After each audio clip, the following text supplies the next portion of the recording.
Ready? Okay.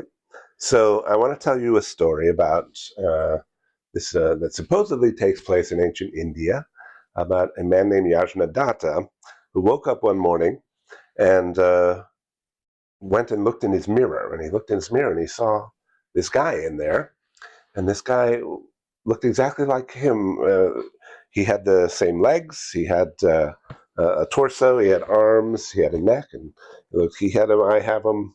But there was one big difference between himself and the guy he was encountering, and that was that this other person had a head. And Yajnadatta then, provoked by this sight of this beautiful head with features and a nose and a mouth and all these great bells and whistles, noticed that he had no head. He had a body that came up to here, but in comparison to that, there was suddenly just this void above his neck and shoulders. And he freaked out, and we're told, thought, I must be some kind of a freak, or a particular kind of demon, actually, the text will say. And he went running around the city in a panic, searching everywhere for his lost head. This is a story from a text called in English we call it the Shurangama Sutra. It's actually an apocryphal Chinese sutra that is presenting itself as translated from Sanskrit. Lang Yanting is the short name of the title in Chinese. And this is a story told by the Buddha in the context of asking about the origin of delusion. And by extension, the origin of the world, actually, or the origin of the phenomenal world.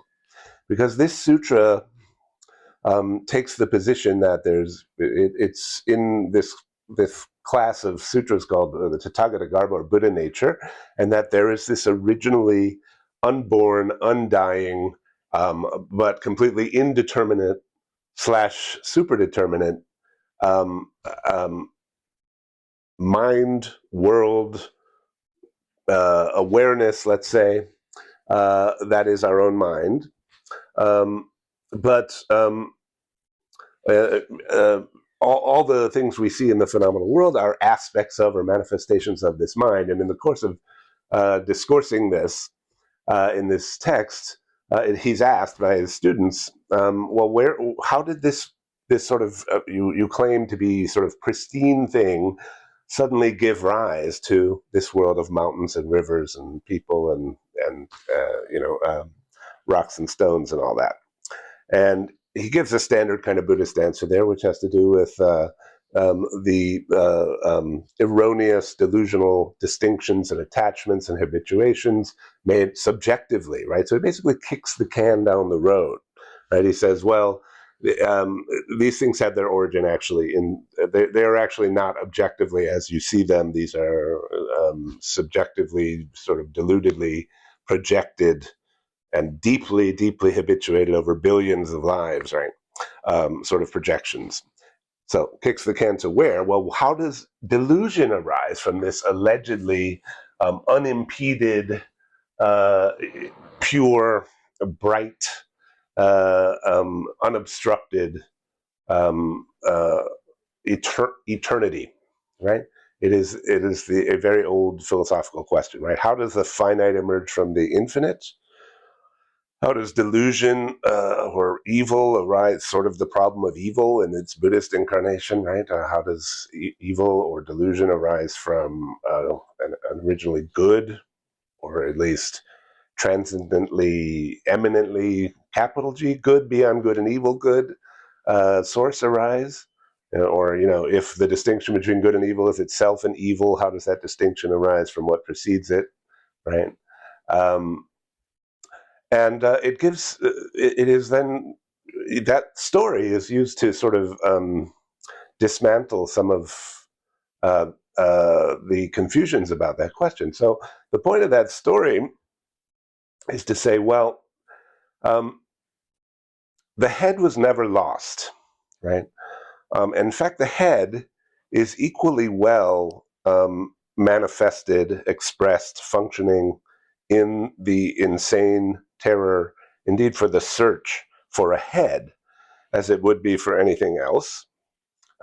So if you're asking how did the originally pristine, pure, universal function suddenly get obscured or vanish, in a certain sense, it did not get obscured, and it did not vanish. In fact, it did not change. One of the things it would do, given that there are no limitations on what it can do, or what it would do, or what it might do, is to see happen by chance to run into a mirror. But there is a misrecognition, right, involved there that has to do with its self-objectification. And by that I mean the standard of what is sought when seeking the ultimate reality, the head seen in the mirror, as it were, is in one sense the exact opposite of the real head, because the real head is the absence of a head, right? Is the ability to see what is not head, which is the perceptual sort of space in which both the delusion and the head as the desideratum arise. And the implication of the story is taken to be all of, everything we desire, search for, pursue, put value on, in sort of basic Buddhist psychology is kind of a proxy for our search for our true self, or a real self, or a sense of being real, or a sense of having a definite identity one way or another, right? And this story suggests that all those searches are basically like our search for our lost head, right? That, this becomes a sort of common Chan or Zen motif, right? That which is searching is that which is sought. So the searching mind itself is the thing that is being sought.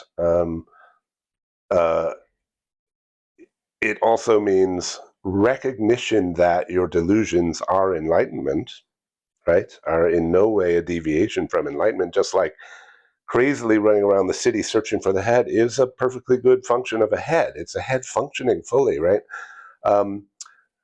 What that does, though, to recognize, okay, this is my head doing this, not possessing a head is what a head does, right? Where the meaning of head shifts, right? There's the objectified head, which looks so attractive.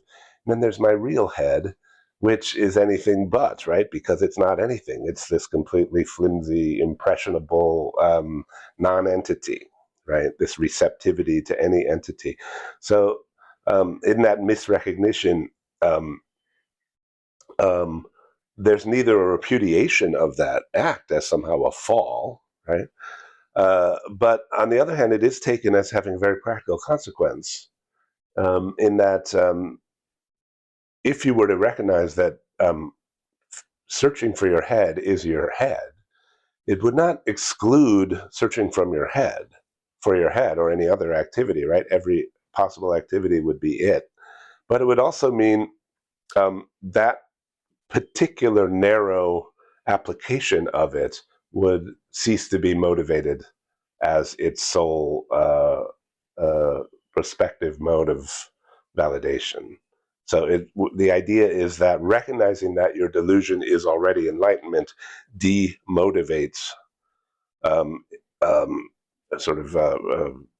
undoes the mechanism that keeps it going without repudiating it. So people often worry about this. It's an old worry about even pantheism, let's say, right? That if you assert that everything is already perfect, everything is already God, let's say, or everything is already the absolute, doesn't that destroy ethics or destroy any concept of the good or destroy any reason to change anything, right? And the logic here is sort of the reverse of that, right? It would suggest that it unplugs the, by not repudiating any one possible application, so everything is equally affirmed to be absolute value, let's say. It unties the knot of attachment to a particular set of, let's say, obsessively habituated pursuits, which on this analysis would be sort of boiled down to sort of narcissistic projects, which are also doomed to fail. and that the real essence of the ethical pursuit is not to posit a good, which will always be an objectification of that which is doing the positing, right? Which is the real good, the creation of values, not any particular value, to shift into kind of Nietzschean language, means that while every value is affirmed, none of them becomes the kind of obstruction in Buddhist language, greed, anger, delusion,